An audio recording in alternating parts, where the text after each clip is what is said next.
Americans continue to express their anger on the streets after the death of George Floyd, many defying curfews. Police in several cities firing tear gas.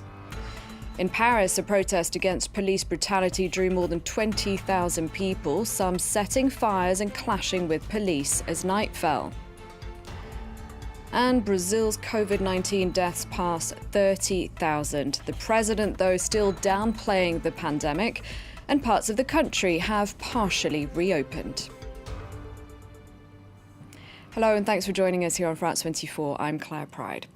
We start in the US, which has seen an 8th night of nationwide and mainly peaceful protests as people continue to express anger at the death of George Floyd in police custody. In some parts of the country, protesters defied curfews, like in New York. In Washington, D.C. and Seattle, police fired tear gas. And in Floyd's hometown, Houston, the crowd was joined by members of his family. Alison Sargent has more. In Houston, some rode in on horseback. Tens of thousands flooding the streets where George Floyd grew up, his family members addressing the crowd. The fight is going to be more like a marathon, and we hope that y'all continue to support us as we seek justice for our cousin and our brother. We all we need! George Floyd! In Los Angeles, the mayor took a knee surrounded by protesters. A gesture of solidarity also made by some police officers who later made arrests for curfew violations.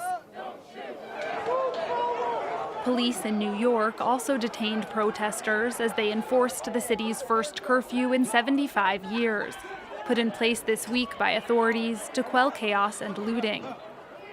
As in many cities nationwide, thousands of protesters remained in the streets, defiant of a police force they say they can't respect.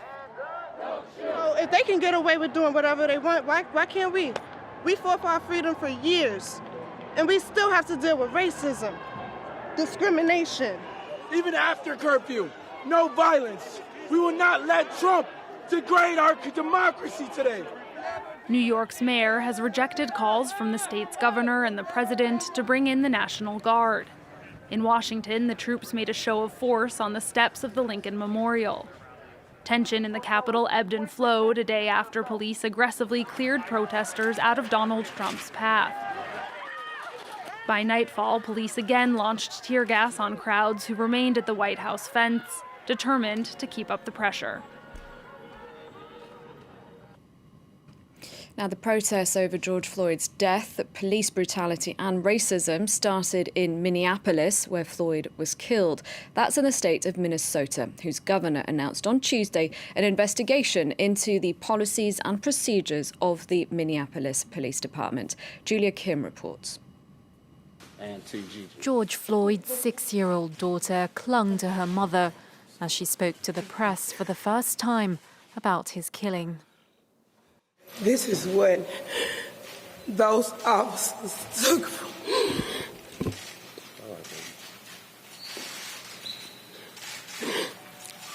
At the end of the day, they get to go home and be with their families. Shiana does not have a father. In cities across the United States and beyond, thousands have returned to the streets to march against racism and police brutality. Against the backdrop of growing violence, the state of Minnesota has launched a civil rights investigation into the Minneapolis Police Department, which for decades has been accused of brutality towards people of color. You can expect our administration to use every tool at our disposal to try and deconstruct systemic racism that is generations deep. The investigation will review MPD's policies, procedures, and practices over the last 10 years to determine if the department has utilized systemic discriminatory practices towards people of color. A week after Floyd's killing, charges of third-degree murder and manslaughter have been brought against one officer, Derek Chauvin. The FBI is also investigating if the Minneapolis police willfully deprived Floyd of his civil rights. Now, there's been an outpouring of international solidarity with those protesters in the US. And on Tuesday, more than 20,000 people defied a ban on mass gatherings to join a protest here in Paris. They focused on justice for Adama Traoré, who died in police custody in 2016. Protests were held in other parts of France too. Monty Francis reports. Defying a ban on large gatherings due to COVID-19, thousands of protesters gathered in Paris to express their outrage over the death of a black man killed in police custody. Adama Traoré, who in 2016 died after his arrest by French police. His sister, who helped organize the demonstration, says her brother's case shares parallels with that of George Floyd, an African-American man killed in police custody in the U.S. last week. Adama a pris le poids de 3 gendarmes sur lui. George Floyd a pris le poids de 3 policiers sur lui. Ils ont eu les mêmes mots. Je n'arrive plus à respirer, je n'arrive plus à respirer. Experts have disagreed over the young man's death, with one hired by the family concluding the 24-year-old died from asphyxia and another expert last week clearing the officers of any responsibility. For protesters, the case is an illustration of racism and police brutality. On nous tue, on nous blesse, on nous agresse, on nous insulte. À un moment donné, faut se lever. Ça fait bien trop longtemps que ça existe. George Floyd, c'est la pointe de l'iceberg, mais l'iceberg, il est là depuis très longtemps. Il a toujours pas fondu, si vous voyez ce que je veux dire. At first, the protest was peaceful, but then it turned violent as a small number of demonstrators set fires, and police used tear gas to disperse the crowd. Outrage reignited and wounds reopened by a case thousands of miles away. Another 1,262 COVID-19 deaths have been recorded in Brazil, taking the total there to more than 31,000. As for the number of cases, the country has more than 500,000. That's the second highest number in the world after the US. But these figures haven't stopped parts of the country from partially reopening. Haxi Mayers Belkin reports. The gravediggers of Rio de Janeiro haven't been able to rest for weeks. They say they're burying an average of 50 bodies a day, twice as many as before the outbreak. Graças a Deus, eu acho que hoje está diminuindo pouco o fluxo de sepultamentos devido à pandemia. Mas ainda existe, ainda está grande. Rio may be Brazil's worst affected city after Sao Paulo, but that hasn't stopped Rio's authorities pushing ahead with a rollback of lockdown restrictions. As of Tuesday, individual exercise outside, including in the sea, is allowed.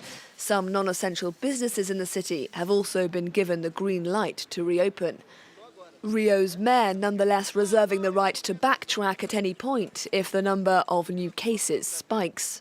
A gente fica trancado dentro de casa, desse momento. Aí a gente olhou, como é que está esses ônibus, esses trens aí, esse metrô já não está tanto que já tirado muito de circulação. Mas esses ônibus que vêm lá de fora, as comunidades que ficam à vontade. Brazilian President Jair Bolsonaro has repeatedly downplayed the scale of Brazil's COVID-19 outbreak, accusing mayors who have implemented economy-crippling lockdowns of destroying Brazil. His approach pushing his supporters and detractors alike to take to the streets. The president's critics most recently embracing the current global wave of anti-racism protests, a reminder that Bolsonaro was a divisive figure even before the pandemic. Italy has reopened to European tourists. It's been 3 months since the country went into lockdown, and by letting people in without quarantine, the government's hoping to revive the country's key tourism industry. Also, a travel ban between regions has been lifted.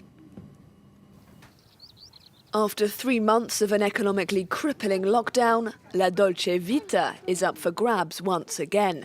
That is, if you're willing to accept the new normal. At Sicily's imposing Mount Etna, the famed cable car has resumed service, with some key precautions. L'operatore che controllerà la temperatura, igienizzante per le mani, controllerà se i turisti hanno o non hanno le mascherine, casomai le consegniamo noi.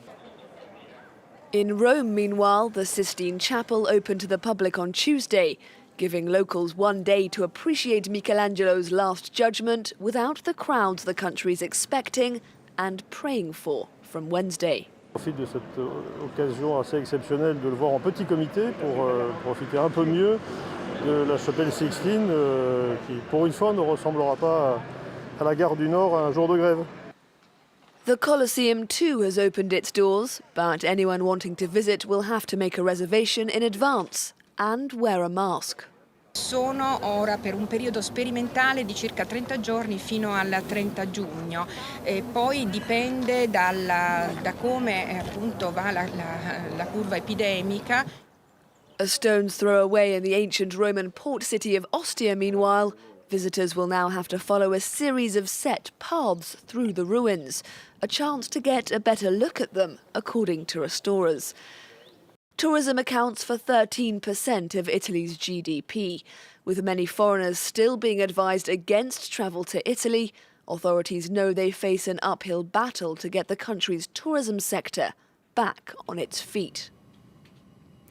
For more on this, we can now speak to Alberto Alemano, a European law professor. Hello, thank you very much indeed for joining us here on France 24. So first of all, what's your reaction then to Italy letting European travellers in now? Well, we assist to more and more European countries now reopening their borders, but we also have to consider that most of them still have quarantine measures. They still have some forms of COVID test result requirements that are making free movement in Europe not a reality yet. So Italy might belong to an outlier set of countries, including Greece as well as Spain, which are slowly looking at how they can reopen, but most of them are doing it selectively, unlike Italy itself. And this is inevitably very problematic in the travel-free zone, which is Schengen, which is de facto eroded or at least suspended at the moment, despite all the best attempts by the European Union to prevent this situation from happening. That's the thing. Countries are unilaterally making decisions to reopen borders as they did to shut them. So do you think that the European Union has been weakened to some extent then because of this? Well, there's no doubt that the European Union has been caught by surprise together with its own member states when COVID arrived and spread from Italy to many other European countries. Despite its best attempt at coordinating the way in which the measures were adopted and now lifted, it is true to say that at the moment, most of the member states are not listening to the European Union criteria that basically say that all what matters is the epidemiological situation of the different regions existing in Europe. We are assisting to a growing number of countries introducing measures based on reciprocity. So at the moment, for instance, in Spain, you enter the country, but you're subject to a quarantine. But this is not the case if you enter France. But at the same time, France is introducing a quarantine on all Spaniards or people coming from Spain into France. So why France is introducing a quarantine vis-a-vis Spain, but not the other countries? This is very discriminatory in nature, and the European Union seems extremely hesitant in going after countries that are introducing discriminatory measures. That's why many observers, including myself, are a bit concerned about the future of the free travel zone of Schengen and the political will to protect one of the major achievements of Europe, which is Schengen itself, the free movement, which is basically allowing millions, around 20 millions, to live in a different country and to work in a different country of Europe. This is really at stake today, and we don't know whether this will be solved in the future, since this is going to take many more months in order to see how it will play out finally.